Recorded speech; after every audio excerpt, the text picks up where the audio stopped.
Welcome, everyone.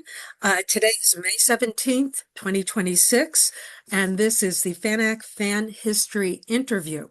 Today, we're fortunate enough to have award-winning author Gordon Eklund, who is also a very long-time fan in the Seattle area, sitting for an interview today with Andrew Hooper, our fan historian, and also a longtime Seattle resident. So, Andy, would you please take it away? Good. Yes, thank you very much, Edie. This is a continuation of a program that we presented in the fall of 2025, in November of 2025, which was devoted to the history of Seattle fandom in general. And we had some technical issues during that presentation which prevented Gordon from participating. And in the wake of that, I felt bad, as a number of us did, and I offered to conduct an interview with Gordon. And it has taken, lo, these many months for both myself to prepare adequately to do it and for me and Gordon to get together and get ready. But um, the events in question are only they were already 65 years in the past. So the fact that it's 6 months later doesn't really have a lot of impact on the legitimacy or currency of our conversation. So I've actually made notes, of course, to conduct the interview, and I'll have to look down here in order to read my transcript. But what I was going to start with was saying to Gordon that you're one of those rare people who is actually a native resident of Seattle. You were born here. I know that your family have roots in Colorado. So how did they come to be in the Northwest? Well, actually, there were members of our family that were out here from the beginning.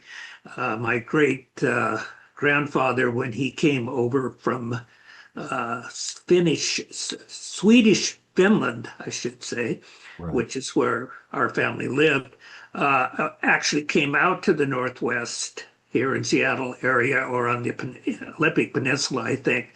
And he decided it was too much, the weather was too much like Sweden. And he'd had enough of that back there. And so he went instead out to Colorado, Pueblo, Colorado, where there was a huge steel mill at the time, the biggest one in the West. And he worked there, and my grandfather worked there, and that's how they ended up in Colorado. And Right. then my father and mother, after they'd been married, they were living in various areas around there, and they were in Colorado Springs with my older brother, who was born in 1937. And in 1942, according to the story, my dad came home from work one day and said he'd had enough, and they were going to be moving to Seattle, where his aunt lived, and who was his grandfather's older sister in any event, another Swedish immigrant.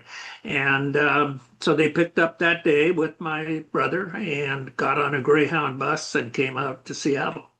And their aunt put them up for a while, and they got a house, and in the Burien area, which is in the south end of Seattle, which was almost more like a small town then. It was Mhm.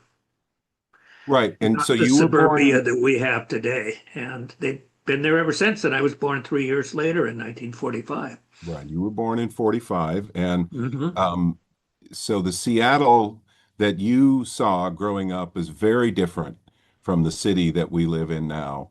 There Yes, was definitely. only one technology related employer, which was Boeing, Oh, yes, and all of the companies that supported Boeing that yes, made up the industry. Uh, but it had a much small. It's much smaller than it is today. But you grew up with Pacific Coast League baseball and yes. the Green Lake Aquacade and the Hmm. JP Patches and all of the classic elements of Seattle culture that you can find out about by going to the Museum of History and Industry. Yes. Um, so what was it like being a kid in that Seattle?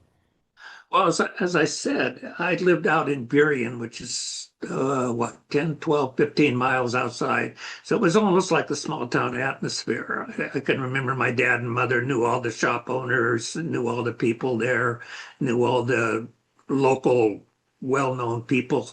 Um, and so it was more like a small town that way.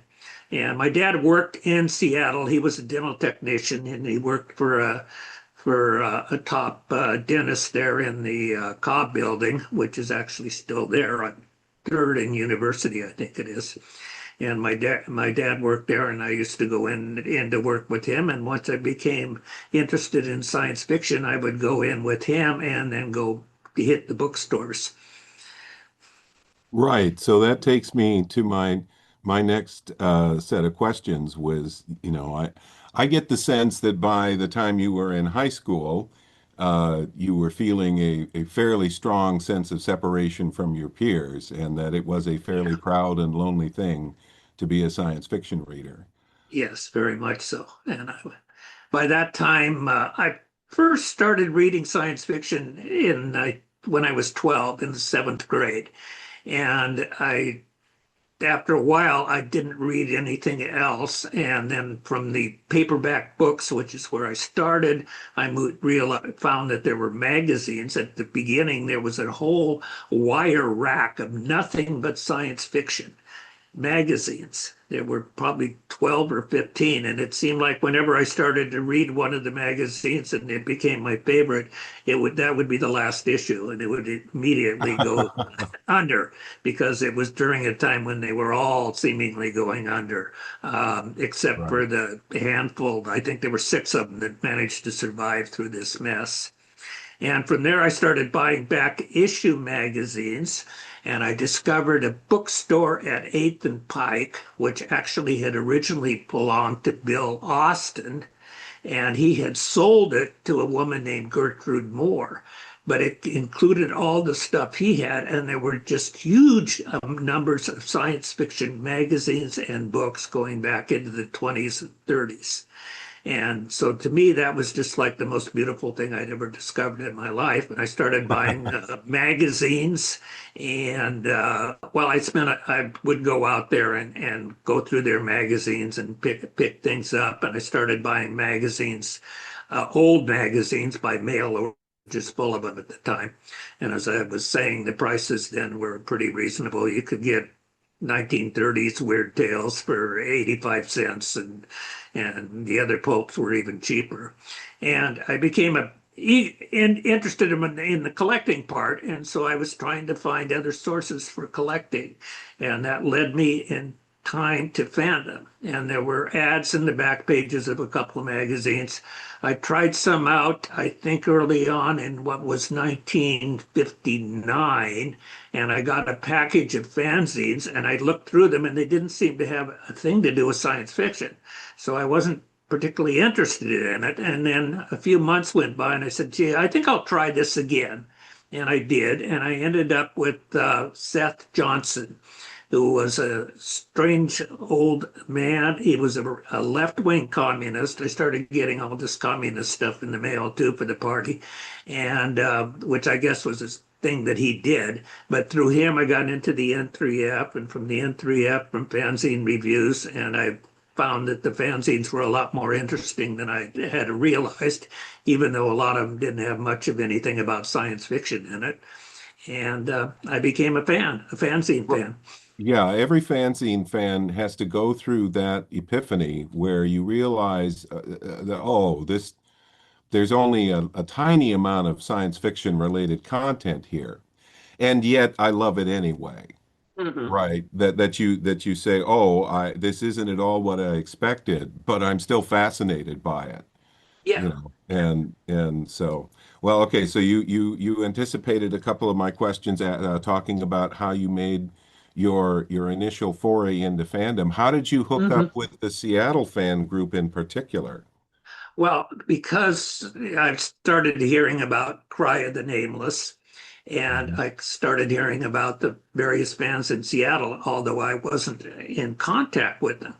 So I thought, well, if there are fans out here, I probably that are like me, I probably ought to try to get a hold of them. So I sent a postcard to FM Busby. I had his address, and with questions about local fandom and that I might be interested in it. And he gave me some information about the Nameless ones, who were then meeting in a building downtown, in a little office there, I guess it was, on the second floor. And I asked my dad if he'd give me a ride in. I was only 15 after all. I not only didn't have a driver's license, I wasn't old enough to drive. And he said, all right, I can come in and hang around my office for a while, and you can go to your meeting. And I did. And I remember I walked into the building rather nervous because I never met people like this before. And Wally Weber was just standing in the lobby too, waiting for the elevator to take us up. And we introduced ourselves. I went up with him. And we went to my first Nameless meeting. There were all of probably 7 or 8 people there, but it was an interesting evening nonetheless. And one of the people there was Wally Gonzer, who it turned out lived fairly close to me, and he offered to give me rides in back and forth to the meeting so my dad wouldn't have to come in. And then I became a regular member. And this was in 1960, October, and the Busbys and Wally and Burnett Tosky, all of whom I met soon after, had come back from the Detroit World Convention with the Hugo. No, excuse me, the No, it was, Pittsburgh yeah, Convention with the PitCon. Hugo. Right. Yeah, and they had won the bid for the 1961 Seattle Convention. So the minute you walked in the door, there were great projects afoot already. Oh, yes. Hmm. Yeah, and they were putting out Cry every month as well. It was a monthly Kinzine, ran about 40 or 50 pages, so that was a huge amount of activity. And another member then, Otto Pfeiffer, he and Wally Weber were also publishing a fanzine, a general fanzine called WRR. And almost all of these people were also in SNAPA. So that got me interested in that. And for Christmas that year, I think that year, my parents gave me, on my request, a Sears and Roebuck mimeograph.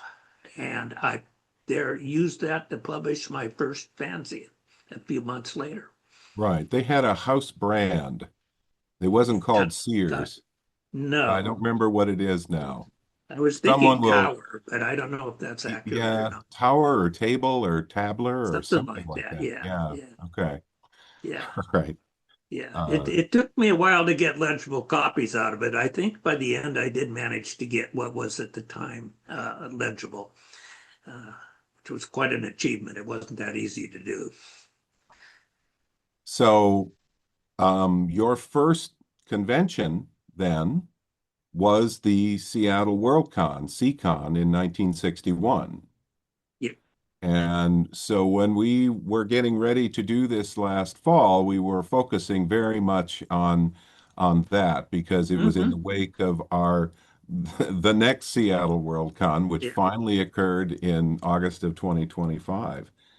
So at this point, I know that you've been asked repeatedly about it. What do you remember about the WorldCon at this point that you still would want to point out to us? Oh, well, I think the main thing is the difference between then and there. The Seacon, because it was way out here in the corner of America, and most fans weren't exactly well off or able to travel at the time, was very small. The total attendance was 300, I think, at most, Right. and probably good 50% of those were just locals who came in and saw some things and left and went. So there was only a handful of people there. There were only a handful of professional writers there. So it meant that when Robert A. Heinlein, who was the guest of honor at the convention, had an open house going in his room all weekend long, there was no reason for a 15-year-old like me, 16 by then, I should say, to wander in there and spend the night. And I can remember, oh, what did stand out? I remember Bob Silverberg, who we were mentioning earlier, and who's still with us, thank God, showing us how he could light matches with his feet, bare feet. Heinlein himself wandered around in a bathrobe, making sure everybody's drink, not mine, of course, I was only 16, was full. And Harlan Ellison was there on his way to Hollywood, I believe. I don't know where he was living before. I think he was in Chicago before that. Anyway, he had one of his wives with him, one that didn't last too long. And she had had a son with him, and he was shooting craps with the bellboys in order to raise money to help him move down south to become a Hollywood writer. And who else was there? Paul Anderson was there, and Fred Pohl, and gee, I think that was about all the pro writers that were there. But there were a lot of fans, and I got to meet a lot of the fans that I started to get to know through APAs and through Gen Zs, people like Ted White and Bruce Pells and the Trimbles and on and on. So most of the fans were there, mostly from California and from the West Coast, but there were some from the East Coast like Ted White, who I mentioned, Andy Main, Walter Breen, who made quite an impression. And it was a great con. I had a wonderful time. Excellent, excellent. I've generally heard good reports from all the fans that I've talked to about it over the years. Even Buzz, who, being the kingpin of the convention, always regretted, small failures, small lapses, and would always bring them up to me when I asked him to talk about the CCon. But everyone else who I've ever talked to about it said that they had a marvelous time. So, um, and not too long ago, I got the bookkeeping for the convention, which Eleanor Busby had kept in her storage locker all these years until she ended up moving into assisted living, and we had to clean the locker out. And one of the things at the bottom of the boxes. All right. So as I was saying, I ended up inheriting a notebook with a folder with a lot of the accounting for the convention. Oh, And fascinating. so if you'd, I'd love to show it to you sometimes. That Yeah, the the modest amount of money involved is what really strikes me. yeah. You I know, I think mean, the membership was $3, if I remember correctly. yeah, yeah. Very, very different from the event we experienced last August, Oh where yeah, even with the significant suppression of overseas attendance, the convention was, well, it was over 3,000. was So it? Oh, yeah, yeah, well, it's 10 times. right. So um, let's see. We could talk a little about some of those folks that were involved there. I mean, uh, did Gertrude Carr really wear white gloves to club meetings? Not that I can remember, no. No. She was a regular attendee though, and she hosted some of our meetings in her house as well. One that stuck in my mind particularly, Gertrude GM was very right wing in her politics even then, Right, and we had a meeting there, and she had got a hold of the film called Operation Abolition, which had been about a demonstration in San Francisco for the House Un-American Activities Committee, and had taken a stance that all of these communists from Berkeley were there and were being thrown into jail, and how they were trying to disrupt it, and on and on. She showed that, and she also had copies for sale for J. Edgar Hoover's book about the enemy within, I think it was.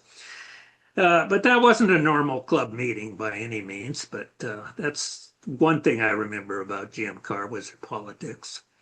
In fact, most of the members were actually somewhat right wing in their politics. Even the Busbys at the time were conservatives. and they went through a change of attitude during the 1960s, like a lot of people did, and ended up in a different world. But at the time, they were National Review subscribers.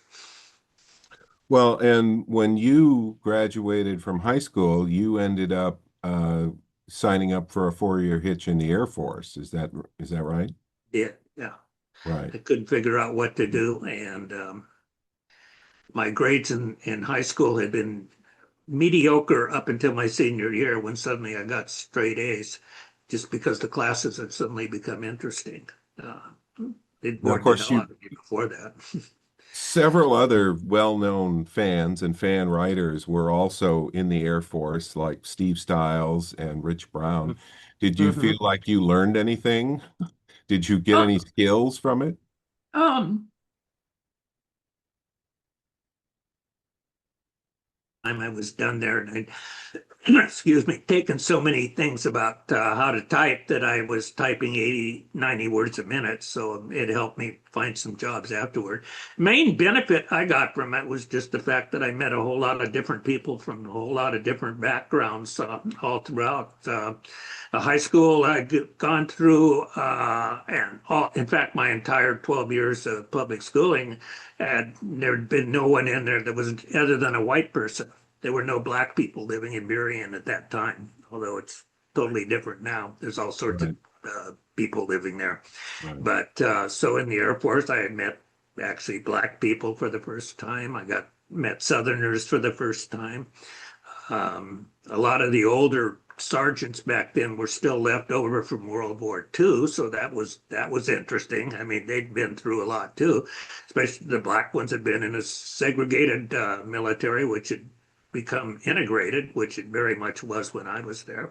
So Right. that part of it was interesting. And then, during my last years there, I fell in with a group of guys who were like me, interested in things having to do with rock music, drugs, and we were all very close to San Francisco, and we were all spending our weekends in San Francisco, and that was interesting too. 1966 was a great year to be in San Francisco at that time. That was before the hippie thing was at its peak, and before it got too peaky once the media discovered it. Right. Well, it was still fun. It was still fun, I Yeah, guess. very Sure. cool. But now, really, at that time and before, the only real ambition that you had ever had in your life was to write science fiction. I mean, I'm maybe wrong to say that, No. but it seems to me that even going back to your earliest point of contact, you were interested in writing as well. Yeah, yeah, and I love doing fan writing at the time too. And it was great practice to become a writer, I think.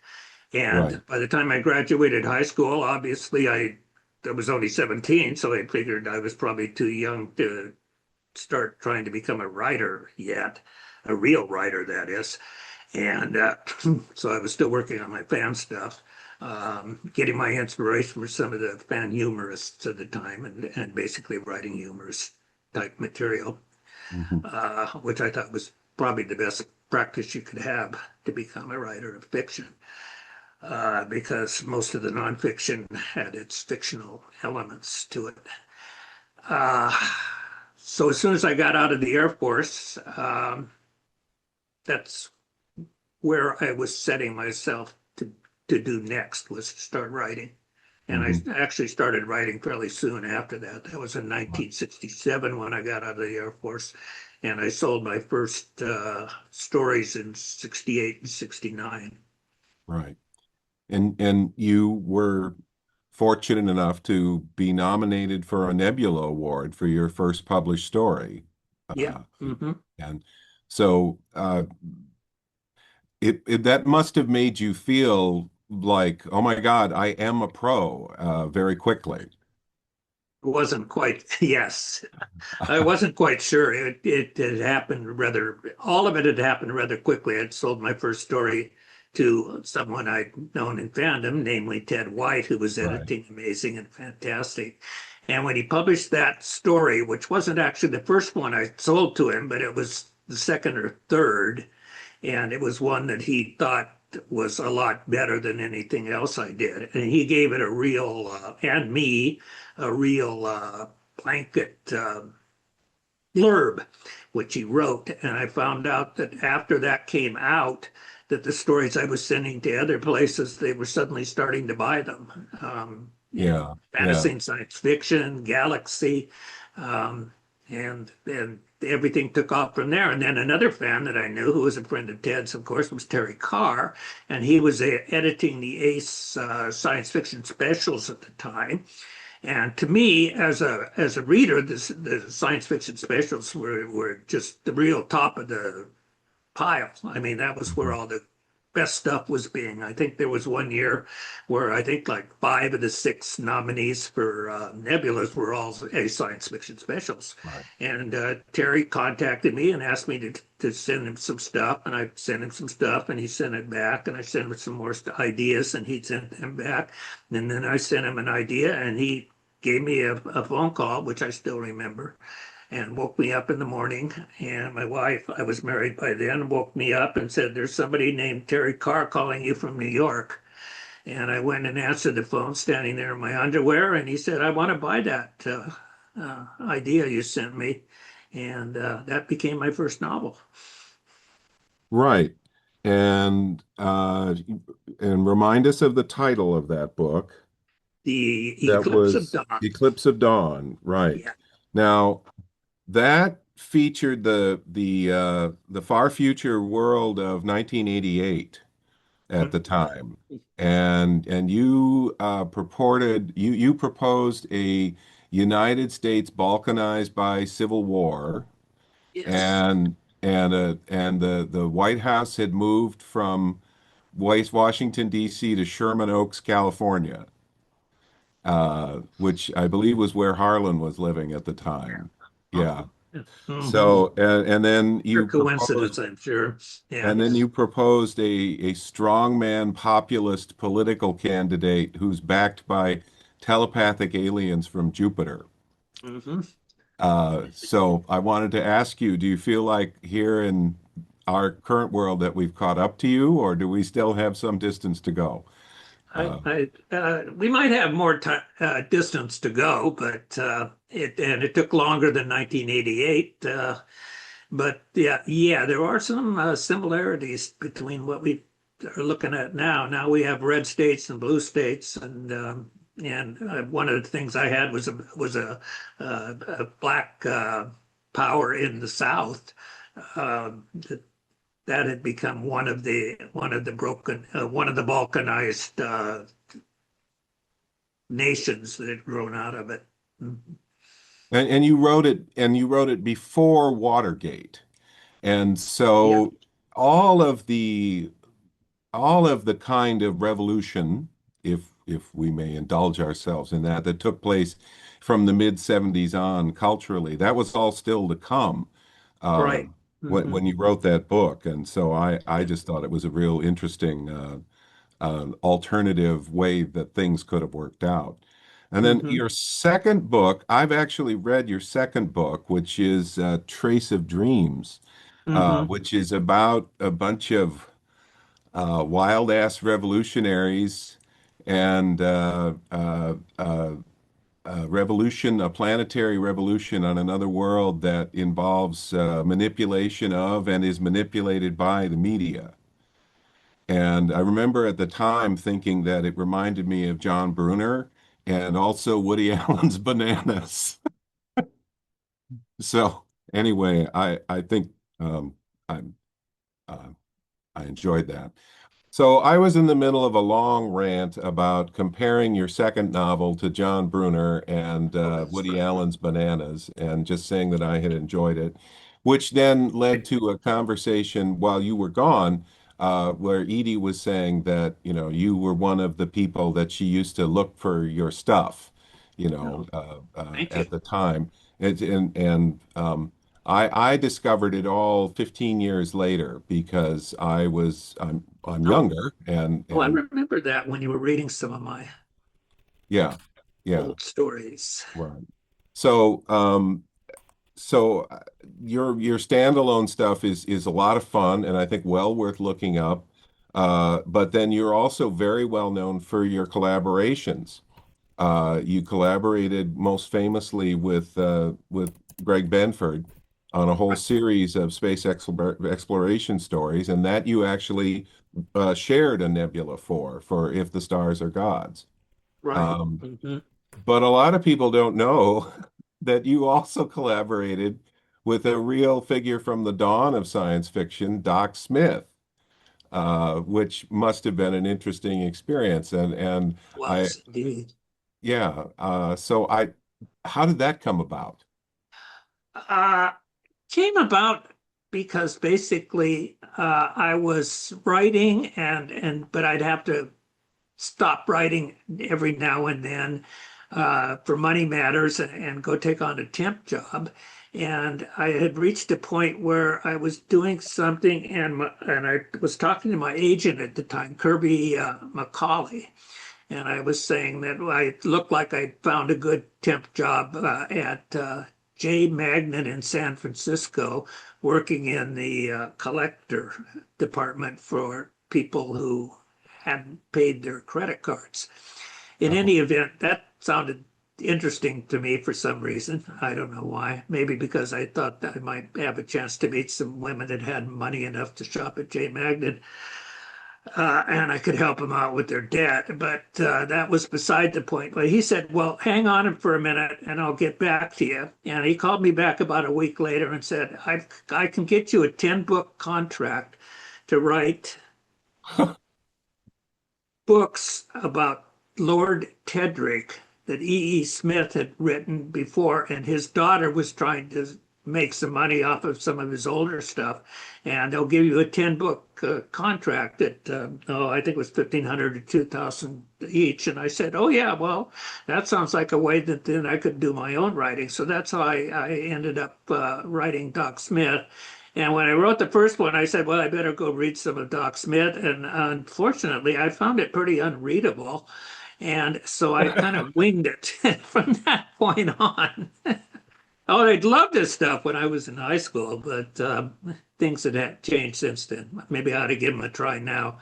But in well, any event, still, I I wrote mean, those. the Yeah, opportunity to write a book called The Space Pirates, that was, uh, yeah, I love that that title. doesn't come along every day. No. But actually, I get more feedback from those now than from anything else I wrote. Oh, Apparently, there are people that like them very much, so that's fine. Although, what happened eventually, the publisher that was doing them to begin with went bankrupt and ended up not paying me for a couple of them, so the series kind of died out at right. that So, point. yeah, But perhaps it was a relief, though, not to have to write 10 books in that vernacular. yeah, I think what I think I wrote four. Yeah, I think it that's was four. that's what the internet science fiction database says that Okay, you did. yeah. So I'll take that as true. Um, so we also you touched very briefly earlier on the phenomenon of APAs, Hmm. which you were interested in pretty much from your point of contact with fandom. And you and I are participating in an APA together today, Right. which continues to present paper mailings to people. That's Although true. although it's become a hybrid form now, and those who live in Hmm. Australia can receive it by PDF files instead. Yeah. Um, we're certainly going through some pretty serious gyrations to keep the APA form going. What do you think it is that makes us stay?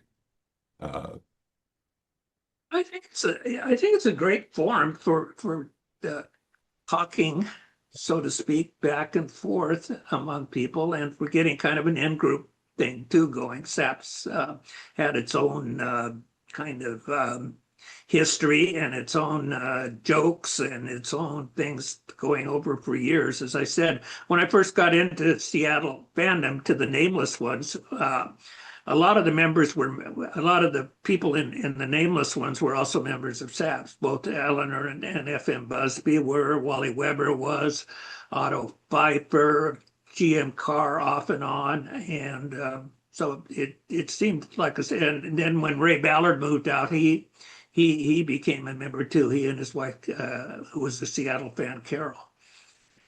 Right. So, and for anyone who's not intimately familiar, we're talking about SAPS, which is the Spectator Amateur Press Society, which is now fandom's second oldest extant APA, having been founded by Joe Kennedy and a group of smart aleck fans in New Jersey in 1947. Right. But the thing about SAPS, well, and so Seattle, it weirdly, I don't know, SAPS and Seattle fandom have been very closely identified with one another at a number of times across Yes. both their histories. Mhm. There was a really golden period of Seattle participation in SAPS in the 50s, and then people sort of dispersed a bit in the 60s as the 60s wore on. And then in the early 1980s, was it Art Rapp who Yeah. moved? Yeah, Hmm. Art Rapp moved to Seattle and became the OE of SAPS and sort of began beating the bushes and got the Busbys and various other surviving members of the Nameless to come back to SAPS. And so Rapp continued there for a while, and then eventually he handed it to Otto, and then Otto handed it to Burnett Tosky, who was running SAPS up until 2 years ago Hmm. when I took over. And so SAPS is back, the OE is back in Seattle again. And so there's really something funny about that, about how SAPS and Seattle fandom are very simpatico with one another. And SAPS is different from FAPA, the Fantasy Amateur Press Association, which is fandom's oldest APA, in that it has always emphasized interaction between the members, mailing comments. Right. Uh, and so, do you think that's why we hang on? I mean, I was in FAPA once too, but dropped out. So, Oh, yeah. Well, SAPS was probably my favorite APA during my early, in when I was in the Air Force. I was in all the mailings. One of my great honors was that I was voted best humorist one year um, in the pillar poll to decide who had the best stuff. So I was quite proud of that. But I did drop out of SAPS in 19, after I got out of the Air Force in 68. I think I left SAPS because I'd just gotten into FAPA then. And I decided that since I was trying to write science fiction, I'd just limit myself to the one APA. And then I found that FAPA was kind of boring. And I dropped out of there after about 3 years. And then sometime in the late 80s, Robert Lickman asked me if I'd be interested in joining SAPS again. And I thought it over and I said, why not? And I did. And from that, I found out that a lot of the old Seattle fans that I hadn't really had any contact with for years were in it. Wally Weber, Otto, Burnett, Tosky, etc. right. And so I started attending their SAPS parties, and I stayed in SAPS then from that time on. Right. And we're definitely on a membership drive. If anybody watching this is interested in joining SAPS, please contact either one of us, Hmm. and we'll definitely hook you up. I think we're down to 9 because we lost the mysterious Kelly Oates in the most recent mailing. We actually had a hoax fan of a Yeah, sort I guess. join SAPS, and um, they produced a couple of lovely, interesting Hmm. fanzines, but Yeah, have now dropped away. Even which the is hoaxes pity. in contemporary fandom don't have the staying power that they did back in sixth fandom. No, Uh, no. so, all right. Um, One thing I wanted to really mention and actually do a kind of a plug while we were doing the book, doing this presentation was for your relatively recent novel, Wooden Starships, Yeah, which is available from Wildside Press and is a print-on-demand affair. yeah, I think Right. that's basically how it's run. And there's an ebook version too you can get, I think, for $1 or something like that. Oh, So well, there you yeah, go. All right. yeah. So once again, that title is Wooden Starships, not to Hmm. be confused with Bob Shaw's Wooden Spaceships. Which is the original title. And then somebody said, "Uh-oh, this has Yeah, been done right, before." And I said, right. "Gee, now what am I going to do?" Because I had always thought of it that way. And well, how about starships? That's a little bit different. So, The Wiley von Donegan uh, and Bob Shaw are irrepressible. oh, Um, yeah. well, anyway, would you say that the book is about 85% autobiographical? Oh yeah, yeah, yeah. Right. It's basically David Hartwell read it for me, but he didn't want to publish it and couldn't publish it uh, for whatever reason. But he did read it, and he said it was basically my fan memoirs, and I think there's yeah, pretty certainly close to it for those first few years. yeah, Yeah. there's certainly a lot of real elements to it. Hmm. There are some things that are I assume confabulations or combinations of people. There's a remarkable character named Warren Wonderly, Yeah. who seems to be a combination of Walter Breen and Claude Degler. Yeah. Yeah. Yeah. That's a good way to put it. They were. Yeah. It was, yeah, it was like, yeah, like Claude Degler with fans or art slants and brilliant people and a little bit of child molesting thrown in from Walter Right. Brains. Yeah, Yeah, just to make it yeah, really actionable. Uh, All right. Well, and I definitely I recognized some of our mutual friends in the character people like Bud Champion and Melanie Champion were obviously yeah, Buzz and Eleanor. yeah, And at near the end of the book, you actually you have your character receive a letter from Eleanor while in the service. yes, hmm, And I thought you did a marvelous job of capturing Eleanor's voice mm, in that letter. yes. It read very much like a real letter from Eleanor. And I wanted to ask, did she actually write to you when you were in the service? Oh yeah, yeah.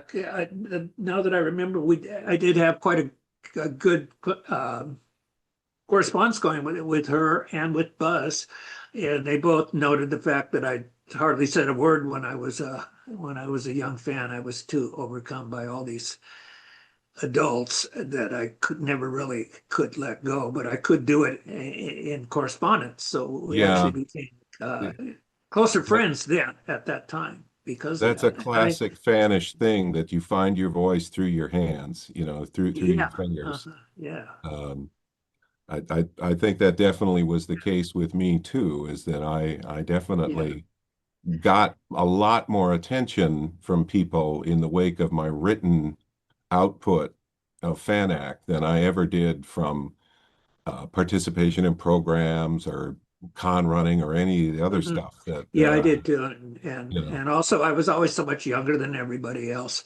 And the same thing happened in the Air Force. I got stationed at Travis Air Force Base, which was only 50 miles from San Francisco, and from Berkeley fandom. So I became involved in Berkeley fandom at that time.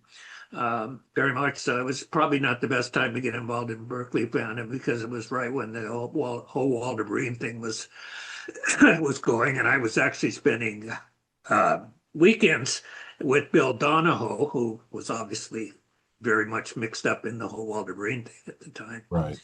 But even then, I was rather, again, overcome by feeling that I was the younger one. That's not quite some other books of mine that are available from Wildside Press, including not my first novel, but my third and fourth ones.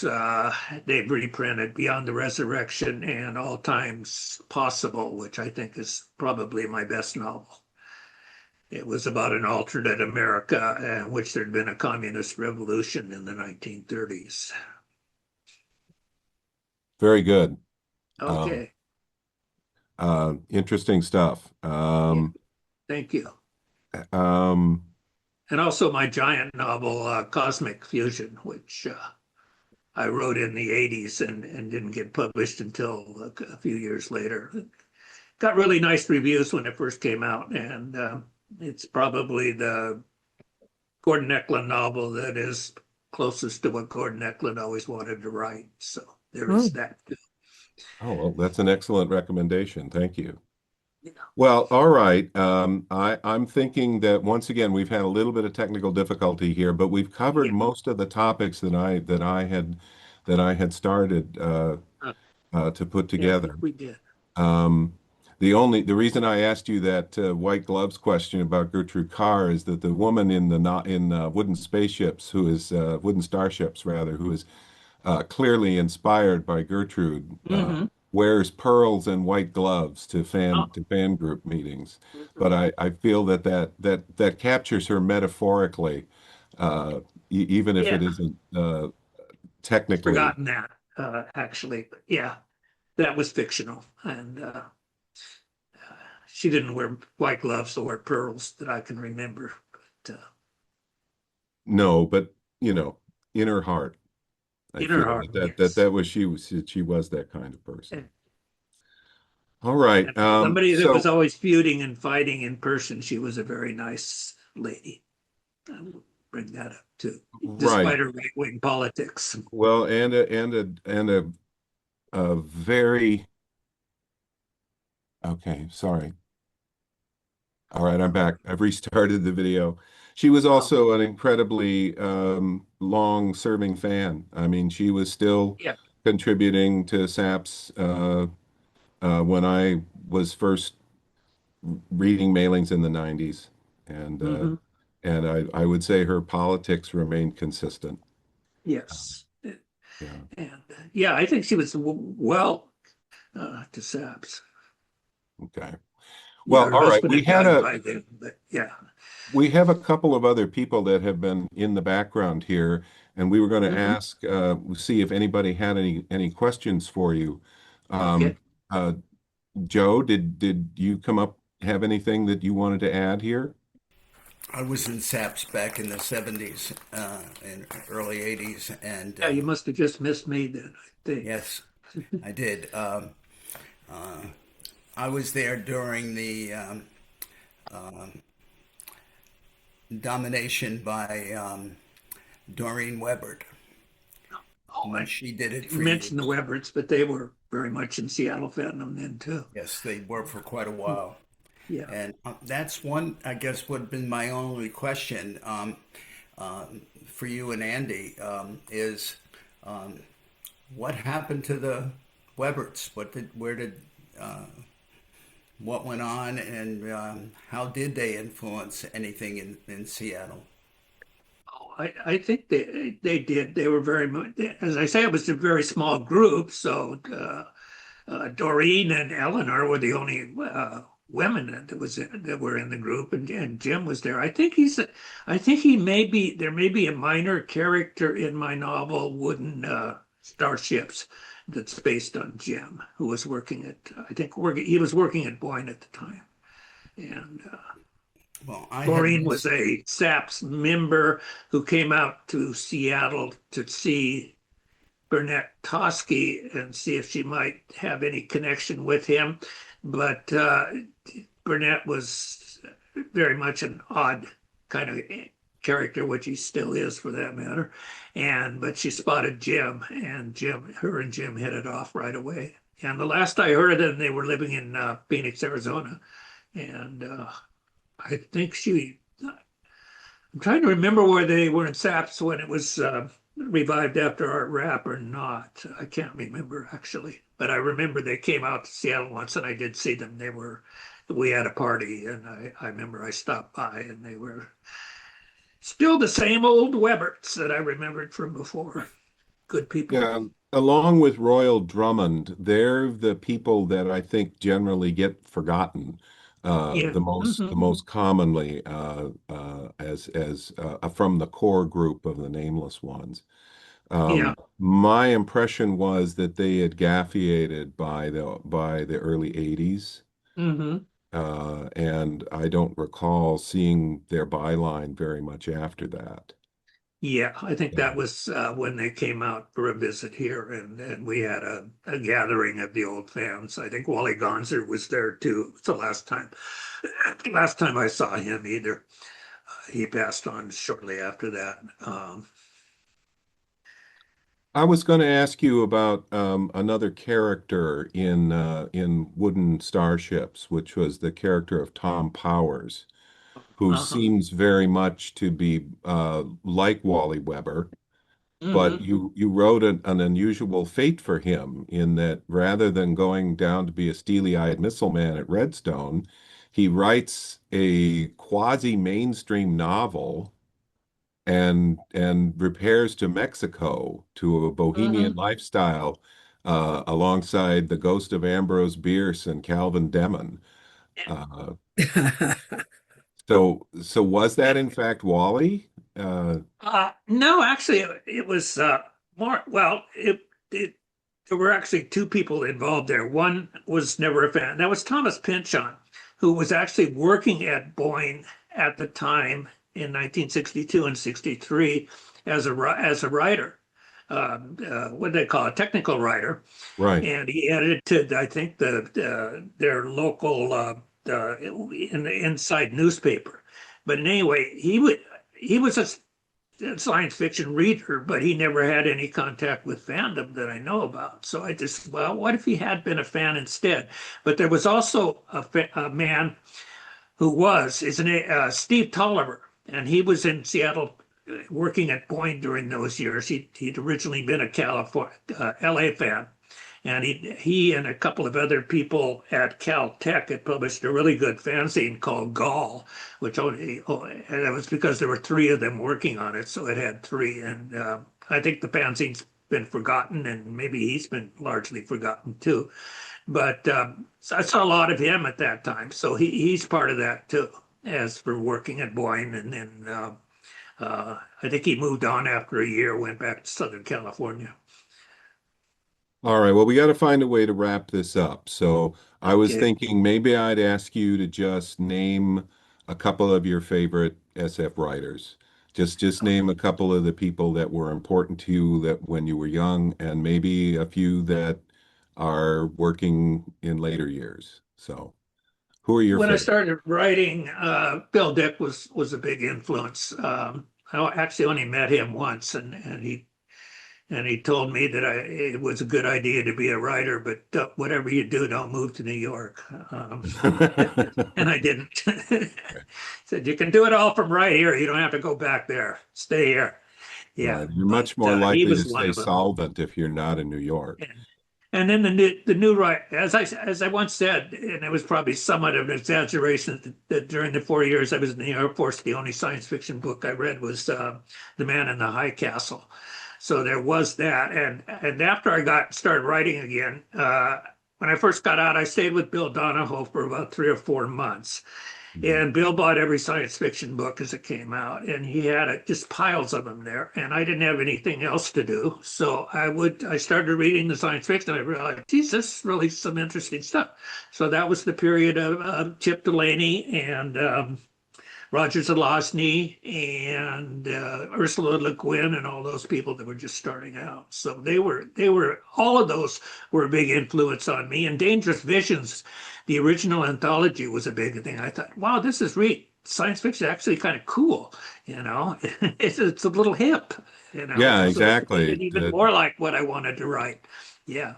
So just the idea of having a story in Dangerous Visions, and I finally way number of years later, did sell a story to Harlan for The Last Dangerous Visions, and it's never been published. I should say, John Betancourt has interested in publishing it as one, along with a bunch of other stories that I've written more recently. So that may be coming out shortly too. He's working on it as we speak. So it'll be The Children of Bullweed and Other Stories. So. Well, it's certainly time. It's a really only long been 70 gestation years period or whatever it is. Yes. for a publication credit. So Yeah. Well, I want to thank you. This was lovely. I've really enjoyed Okay. talking with you, and I feel like it's something else we can write comments to each other about in SAPS now. We'll see you in SAPS. In fact, Yeah, and I'd like to thank both of you for conducting the interview today. It's been fascinating. It's been fun to listen to. So thank you. well, good. Okay. Yeah, thank you. Thank you for helping us, Edie. Yeah. Yes, All right, then. definitely. This made it a lot easier, and